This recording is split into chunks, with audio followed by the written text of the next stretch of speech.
On the episode with Amberly today, we talk about bridging access to resources for first responders, providing suicide prevention, awareness training, breaking the stigma of talking about mental health, unhealthy coping mechanisms, technology that can support mental health, and the different programs Legacy Place Society provides, and way more. So make sure you listen right to the end of this episode. Hello, and welcome to today's episode of Constructive Conversations. Joining me today is Amberly Wrubleski, a fund development specialist with Legacy Place Society. Legacy Place Society is an organization that provides help for first responders who are in crisis. So today's a little bit of a different episode. This is a special that's going to be released in March, along with Podcastathon is having a huge release of podcasts supporting different charities. So I'm having Amberly on today. First of all, thanks for coming on, Amberly. It's great to have you on the show. Thanks for having me. We're super excited to get the word out there, and just based on some of your previous experience, it's an exciting conversation that we're going to have. Just a little bit about me and bridging kind of into what Legacy Place Society is. I'm the fund development specialist with Legacy Place Society, and I've worked in the addiction, mental health field for quite a few years and have seen firsthand the gaps in support that first responders, military personnel, and families see.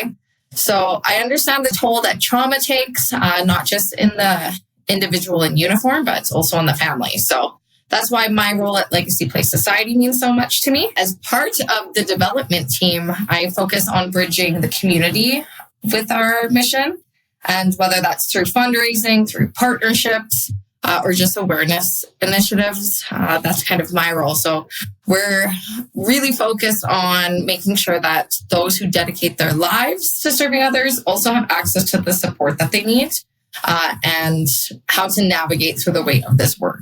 So Legacy Place Society has been around since 1997, providing support across Alberta. We kind of span across Canada through our confidential phone lines. So we're busy out there. That's great. That's such a great cause. And like we've spoken before. So some listeners may know I was a firefighter for 6 years. And you definitely like see that. Like I saw firsthand how like that type of job impacts your mental health. I saw people on our fire department, the police that we work with, the paramedics. My wife was in the military, and she's a doctor now. And yeah, same thing. They're sort of frontline workers. So that's a really great cause. Yeah. Can you get into more of like, what does Legacy Place Society like provide when you say like there's those supports? Absolutely. So we have 3 different kind of avenues that we focus on for supports. Just touching on that confidential phone line again.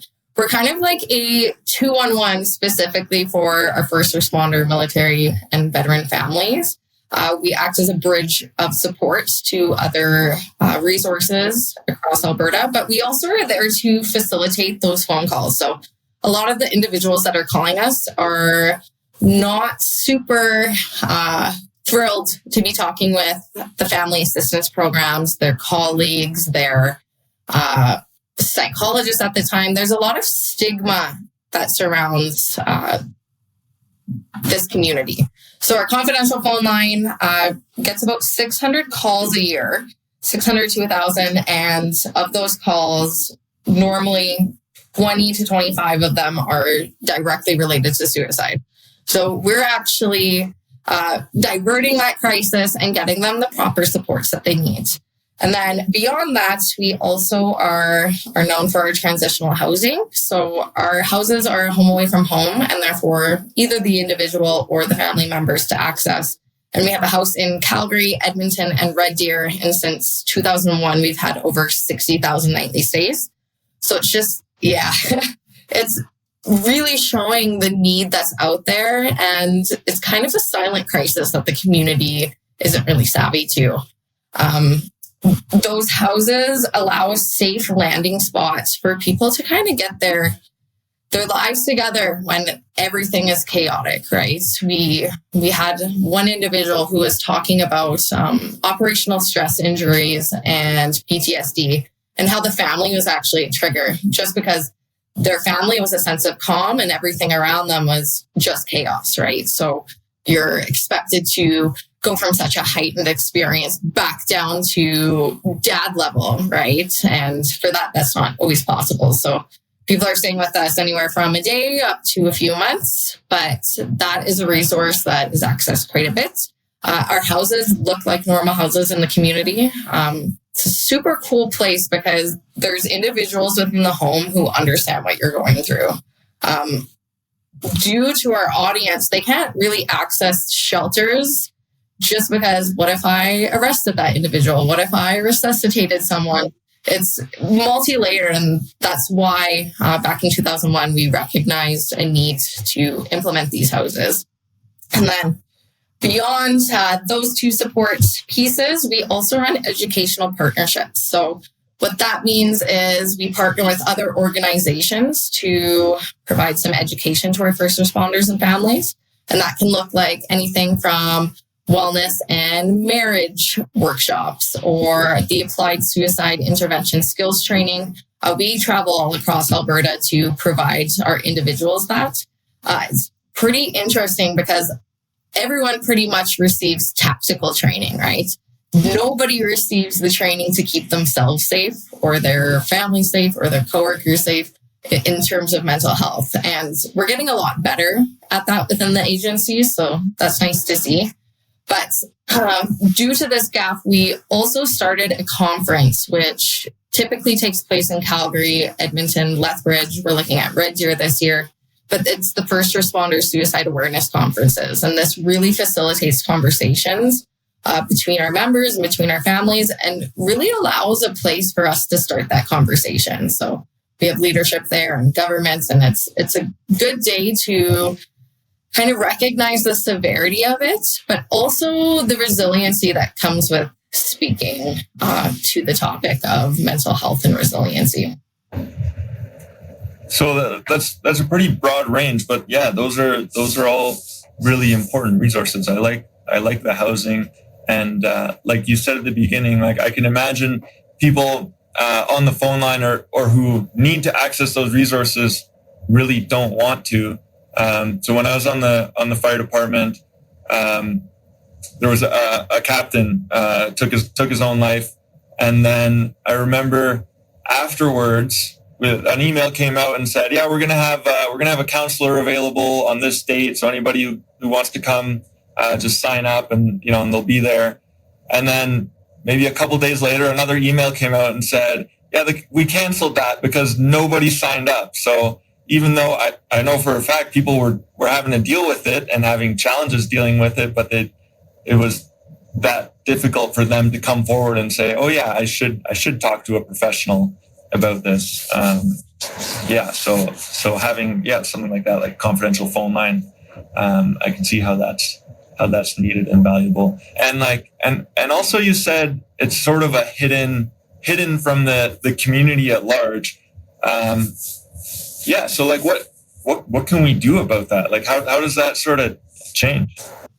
That's a good question. That's one that we're, after 2 decades, still trying to touch on, right? So there's a couple different areas that this really affects, and let's just touch on mental health and wellness as the number one piece. So when we think about our first responders, that could be our firefighters, our paramedics, our police officers, even 911 dispatch, military members, men and women in uniform, we tend to picture them as this like incredibly strong and unshakable people. And in many ways they are. What they do is incredible, but they step into the chaos when the rest of us are kind of running away from that. They show up on our worst days every single time. You'll never have to wonder if they're going to show up. And they hold it together when everything around them is falling apart. So we don't always see the toll that that's taking on them, but they carry that weight long after their shift is over. So sometimes we forget they are human too. And that is something that we're trying to get across through messaging is, they're not superheroes. And it's easy to assume that they're trained for this.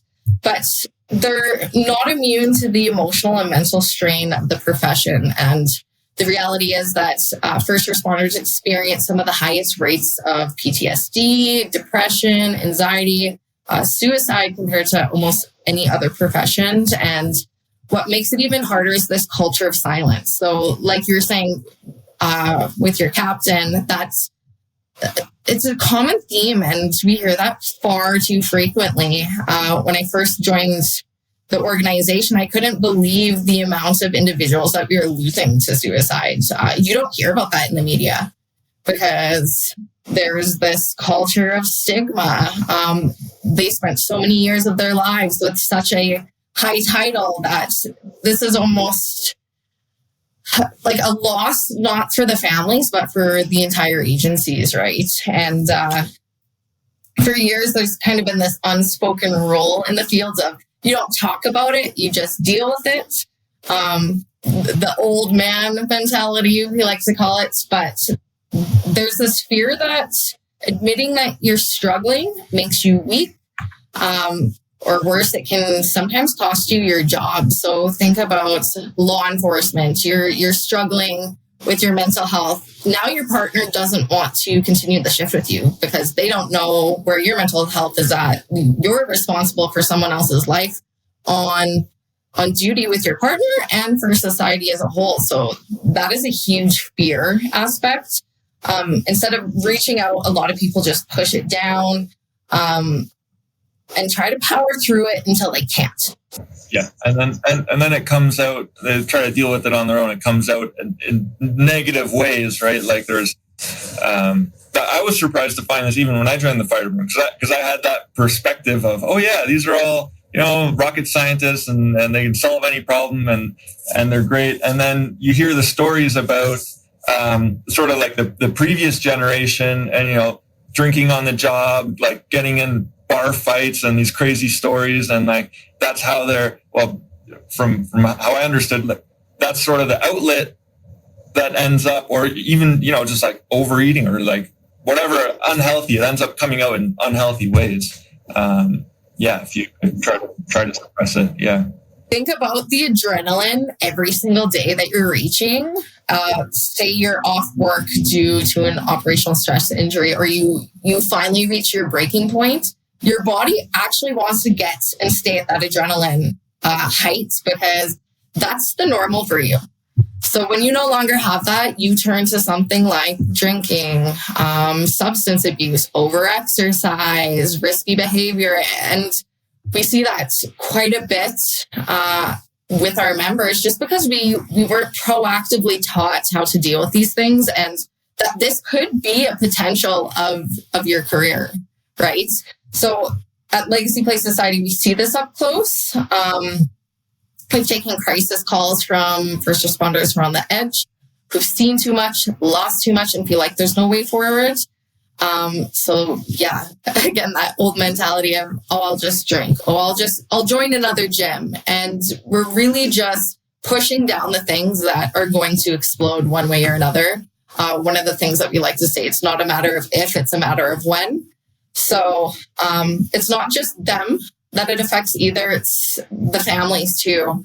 And we think about the spouse who watches their partner come home, who's distant, detached, struggling to connect after a long shift. Think about what pillow talk looks like after when you're just overwhelmed.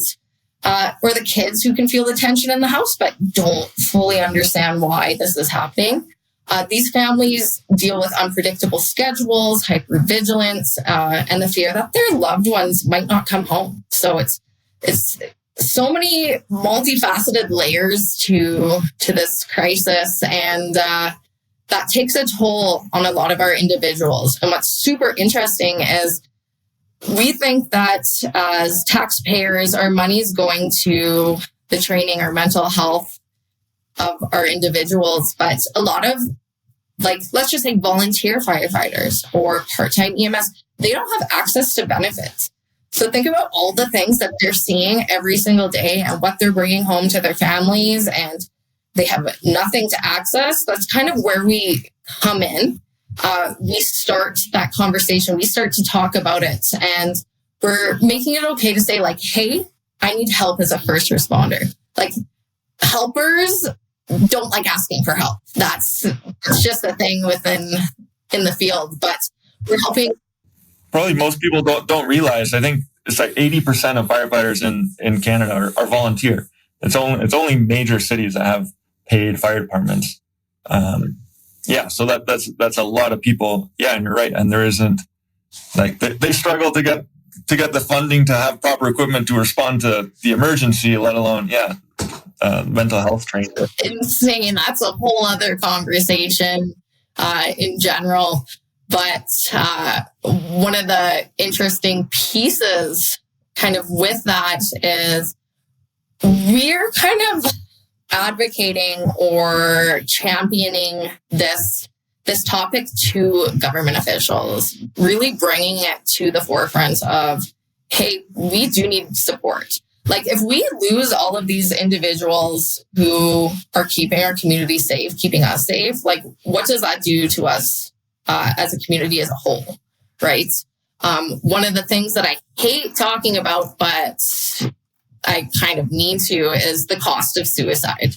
Stats within Canada are saying that a suicide costs $1.5 million to the community. And it sucks that we even have to put a dollar amount behind someone else's life. Like that's a human life that we're talking about. But think about the cost of retraining an individual. If somebody was 20 years into their career, what is it going to cost to get someone else there? How's it impacting the family? How much are you paying to put these families through counseling? How much are you paying to get your members who are on leave back? Right? It's a crazy thing that we're looking at. And I think that's why it's important to break that cycle of silence and offer spaces where first responders and their families can come together. They can decompress, they can have the conversations and actually heal. What we also like to talk about within our organization is that it's not just our first responders. Our families are the first responders. They're the ones dealing with the individuals on the other side of their career, right? Let's just say your shift is 12 hours. You're coming home. You still have 12 hours at home with your families. So vicarious trauma is a really, really big piece of it. And it's not about just the trauma that our individuals see on the job. It's the weight that they carry home, the things that they don't talk about, and the way that it kind of seeps into every part of their lives. So for the most part, families are the ones that see it first. So we're really educating our families as well on how to look for those signs. And our families are the best champions out of anyone who are really relaying that mission and that conversation, just because that's where stigma breaks, right?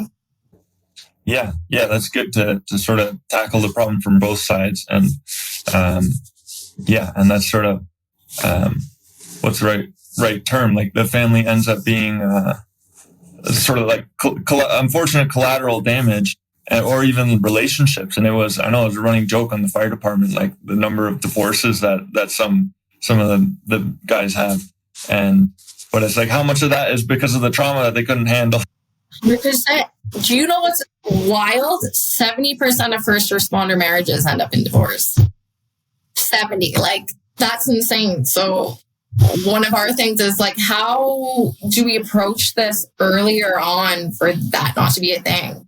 Because it's not just a running joke within fire. It's a running joke within all of it. But think about like the shift work. Never seeing your partner. Your partner also comes home exhausted.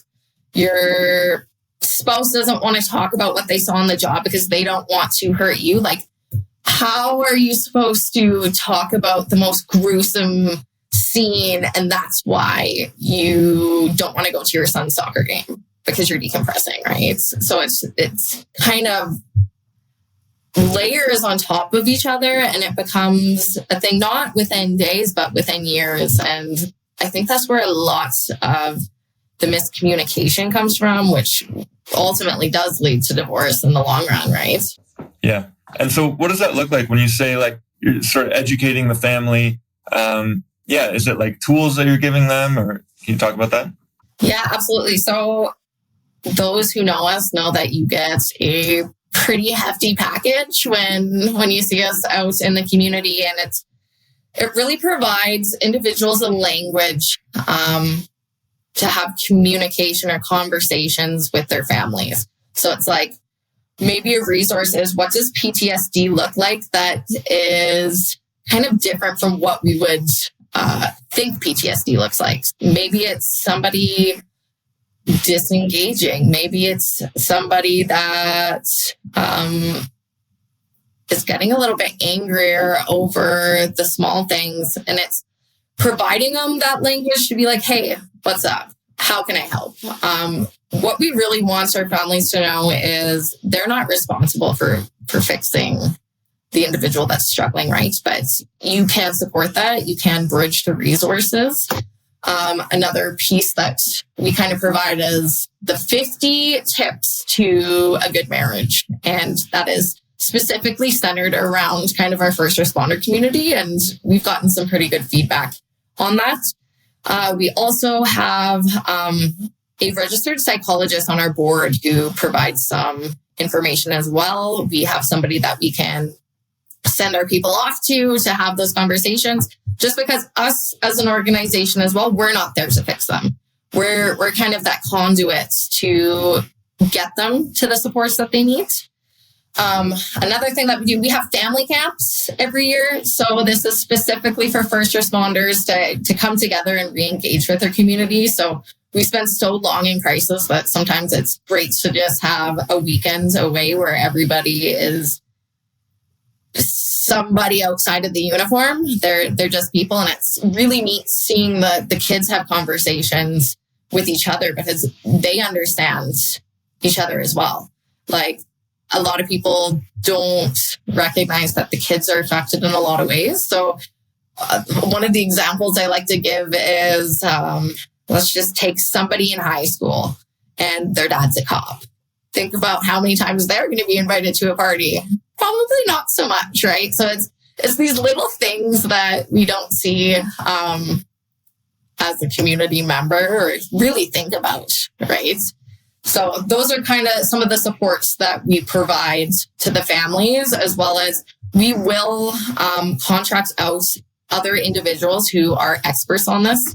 So we ran family wellness days and workshops to really educate individuals either at the beginning of their careers, mid-careers, or after retirement, because after retirement is where we're noticing a lot of problems too. Mm-hmm. Yeah. So, that's another good point actually, is that, once the job ends, like the trauma doesn't go away, or like those challenges. So, what does that look like in terms of supports after retirement? Yeah. So a lot of our individuals end up taking an early retirement or early leave just due to everything that they're dealing with. It's becoming a lot better now. But what that looks like is loss of identity. Who are you outside of the uniform? So I like to talk about it kind of as tribalism. You are taught to think a certain way. You look a certain way in uniform. You have your ideologies based around your career. So once you're done, you don't know who you are. And I think that's where a lot of the issues arise. So there are a whole bunch of supports out there. We work quite closely with Prospect, who works with first responders to actually get them a career outside of their career.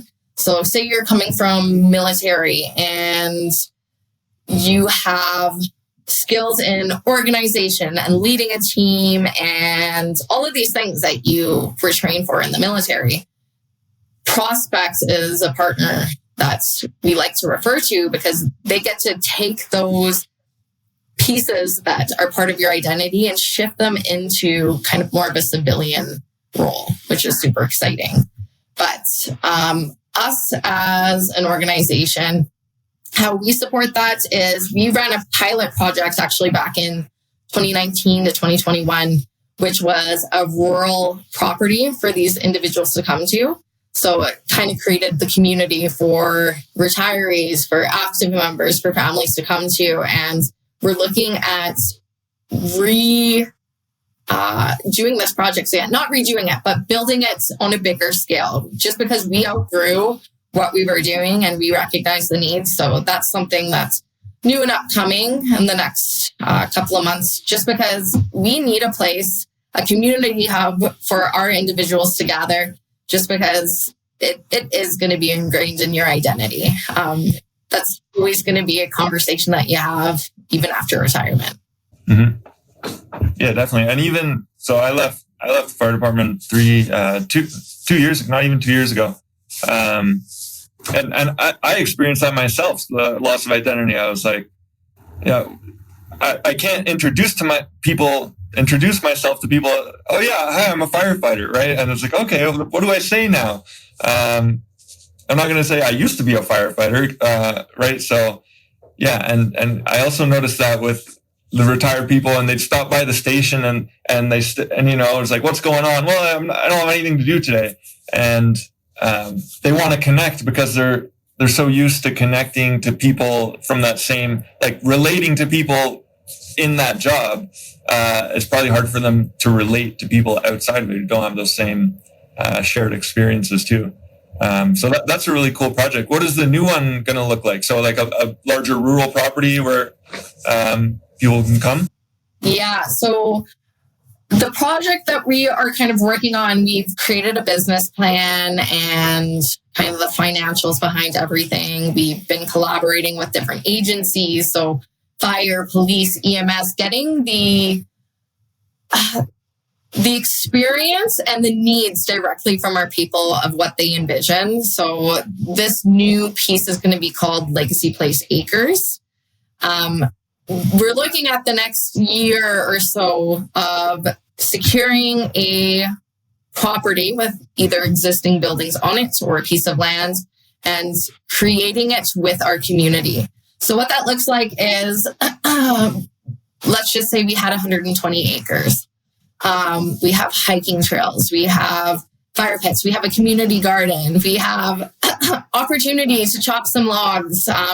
The rural piece was really targeted because all of our individuals are so used to the hustle and bustle and urban environments that having a place to kind of disengage and understand who you are on a personal level was super important, but also to reconnect with your family. Like, how often is it that our kids nowadays are out there building snowmen or hiking anymore? It's usually playing video games and not really chatting with their parents. So that was something that we really saw as an organization as a huge need for our community, as well as our pilot project really shared the need for it too. So we are going to be starting a capital campaign for that in the next year and a bit here, and would love to get our community members on board with that, just because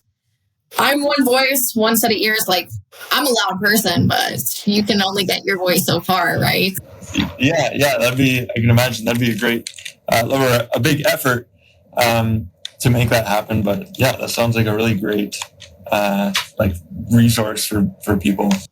Yeah. One of the cool things too is a lot of our agencies don't have places to debrief in private. Like when something tragic happens and you're just expected to go home at the end of the day and just disengage, that doesn't always happen. So having a property where it will be confidential, where you can just take a breath, not have other individuals around you, like that is something super important, as well as bringing other nonprofits together who are supporting the same individuals. Like what I'm noticing is we're a lot of silo projects, all really targeting the same issue or have similar missions, right? So having a collective space for us to collaborate will, I believe, really change the generations moving forward within law enforcement and the first responder community.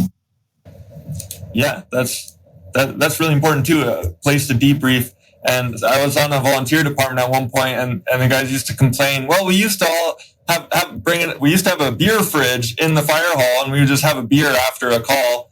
And so you can't do that anymore. And then the alternative was, okay, let's go to the bar. But now you're at the bar. That's not, that's not a great place to be if you're trying to deal with stress. So that's nice to have. We're trying to slowly provide different avenues to decompress. And like, we're human. We have to recognize that our first responders are human too, and they're going to enjoy what they want to enjoy. But having specific programs or specific areas for them to decompress in a healthy way, I think is super important. I myself, I couldn't even imagine going to the worst day ever and then hop into a bar after and then going home and railing about it, right? Like, alcohol is kind of a conduit to more of those negative emotions, and it's not really dealing with them. Yeah, that's a depression. And I also noticed too, or sometimes we'd even be in a Tim Hortons and we're talking about this call and the public is there, right? And I'm sure they heard the conversation, and it's and his arm came off, and first of all, does the public need to be exposed to that? And second of all, you don't know who's there in the audience. Maybe they know, or who's sharing the space. Maybe they know somebody on the call that you were talking about. So, you have to be careful with that. It's interesting because I actually heard, outside of our organization, but just chatting with a friend who is within the field of, they were talking about an act of suicide during a debrief at a Denny's. And the family behind actually was the family that lost their son to suicide. So it's there's that confidentiality piece that needs to be provided, but also that space that our community isn't traumatized by it either, right? Yeah, exactly. And so Legacy Place Society has been around a while. How long have you been there? I've been with the organization for about 1.5 years, so I'm a newbie. The first responder agencies are still sussing me out, but as you guys should. I just really, having friends within the field and having family members who have also dealt with these kind of mental health or behavioral health issues, it almost felt like that was a calling for me, that my responsibility as a community member is giving back in a way that will really change the trajectory of of conversations moving forward and the safety of our men and women in uniform. Just because, even being 1.5 years in, I'm still shocked every day of what isn't provided to our individuals. They risk so much for us, and we don't really think about it until we're the ones calling them. And then after they leave, do you think about them again? So it's kind of my thank you back as well. Yeah, that's great. And it sounds like you're already, you have a really good understanding of everything going on there.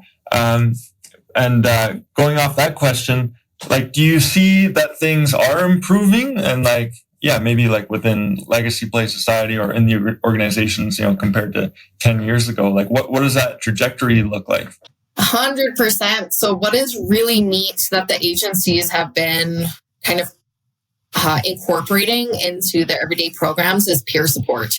So peer support is individuals who have lived, breathed, worked that exact job that our individuals are doing, and is kind of acting as a debrief partner or somebody to just chat to, somebody to grab a coffee with when things are getting really hard. Because the amount of times I've heard from our individuals going to a psychologist, I made my psychologist cry or my therapist cry. It's oh, that makes you as a person. It's oh, should I be more upset about this? So it's the peer support programs that they're putting in are fantastic. And that is something that I think has really changed from 10 years ago.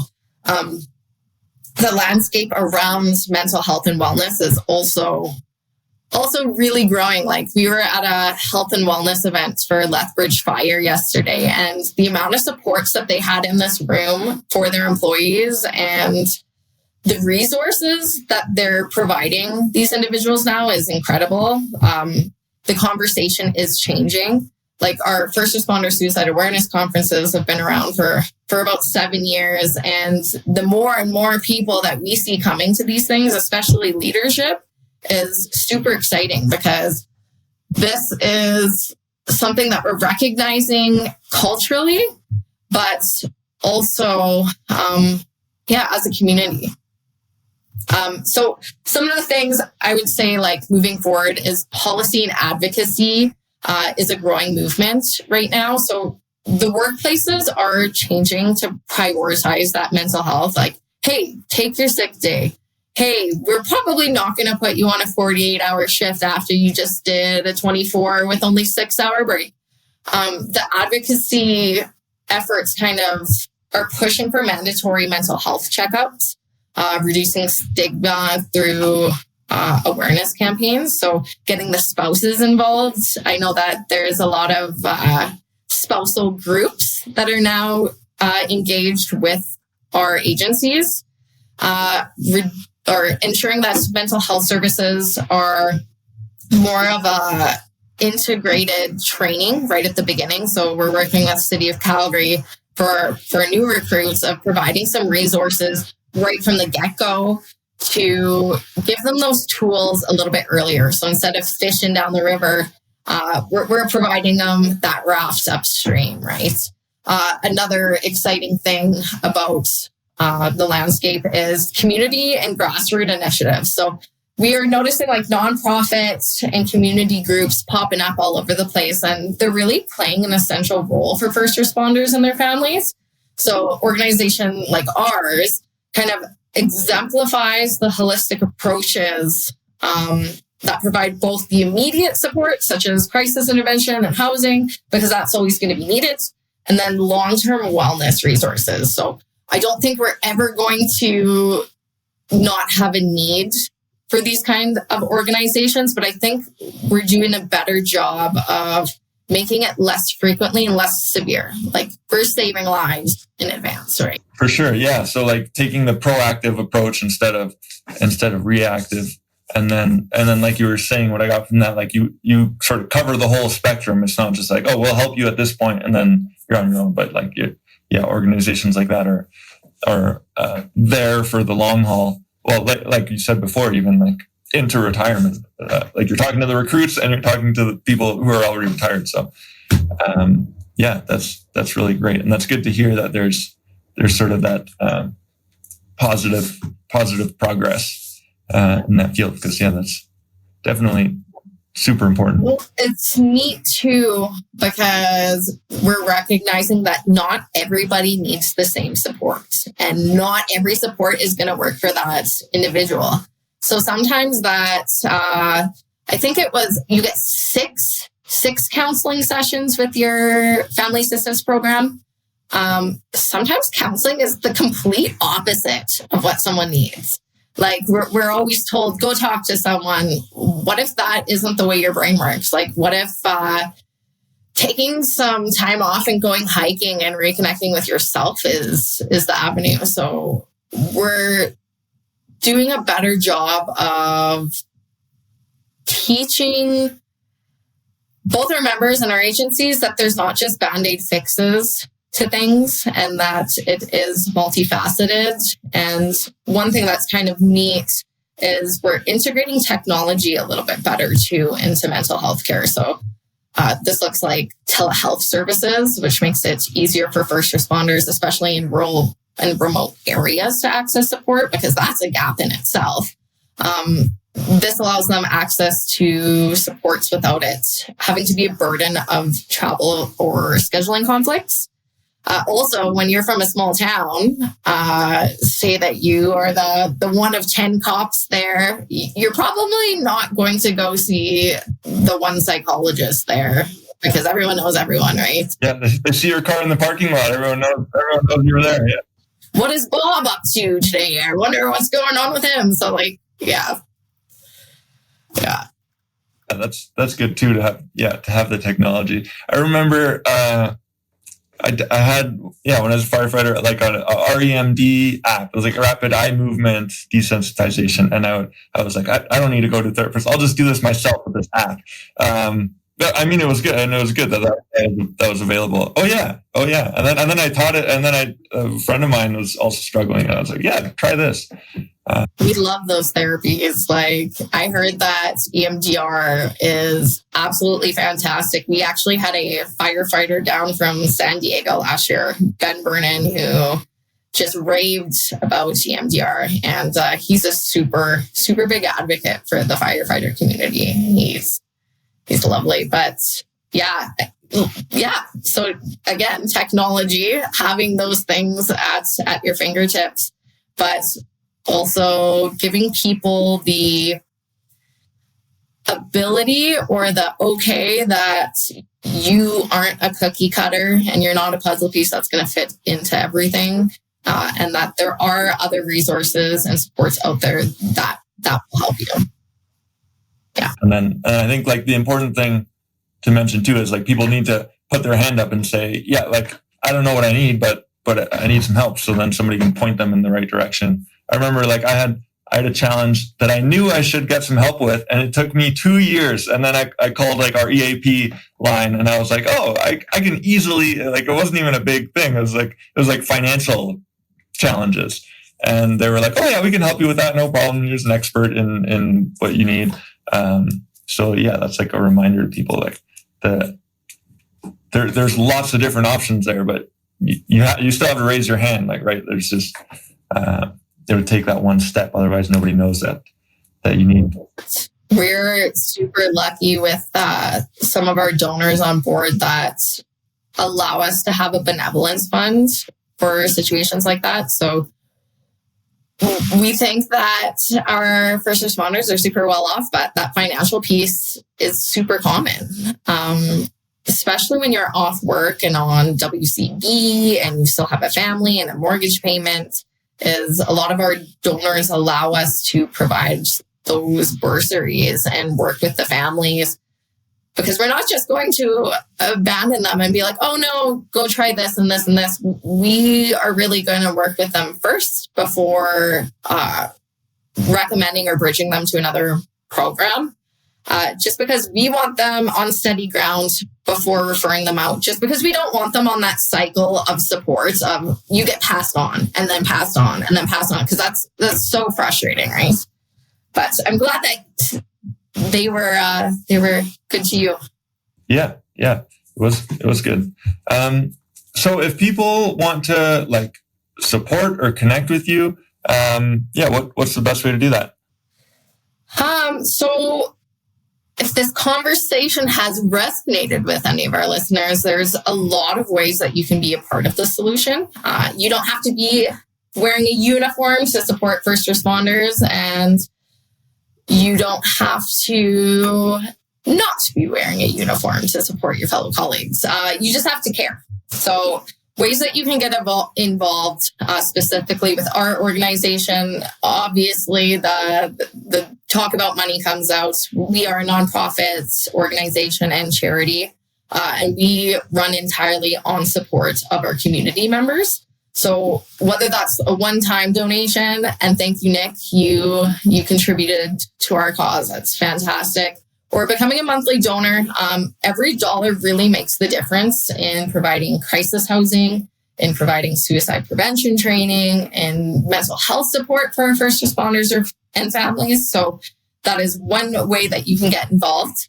Another piece is sponsorship. So we love collaborating with our businesses across Alberta. Whether you are a small business owner or looking to make or like corporately looking to make an impact, we have different opportunities to sponsor programs, to sponsor workshops. events, including like our annual conferences. So that's been a way that we've kind of provided some opportunities for corporate philanthropy. And then volunteering. Volunteering is great. You get to chat with our members, whether it's helping at events or lending your expertise, doing pro bono work, supporting fundraising efforts. The volunteers are really the backbone of what we do. We have hundreds of volunteers who are able to take on the phone, who are trained properly, who are able to, let's go back to Bear's Paw property, come and build a fence and repaint a house. They're amazing. And then lastly, I would say just really spreading the awareness of this topic, because you aren't going to see it in the mainstream media. The funding that's available for Alberta first responders get $1.5 million out of $1.7 billion for social support. So it's very minimal. So spreading that awareness, talking about the issue, sharing this podcast, visiting our website, shooting me an email to have a conversation. I love to go for coffee meetups and really talk about the importance of this. So this helps us break the stigma and bring these conversations into the open so they're not so scary to talk about. Awesome. That's great. So there's lots of different ways people can support. And then, we'll put links in the show notes to the website and to the different resources. So that's great. Amberly, it was a pleasure having you on. Oh, actually, I'm gonna plug one more. There's one more. I signed up for the Calgary Marathon in May, and so my charitable support is all going to Legacy Place Society. So I set my goal at $10,000, and I'm doing it in honor of the captain that I mentioned. His name was Kevin. So I'm raising money.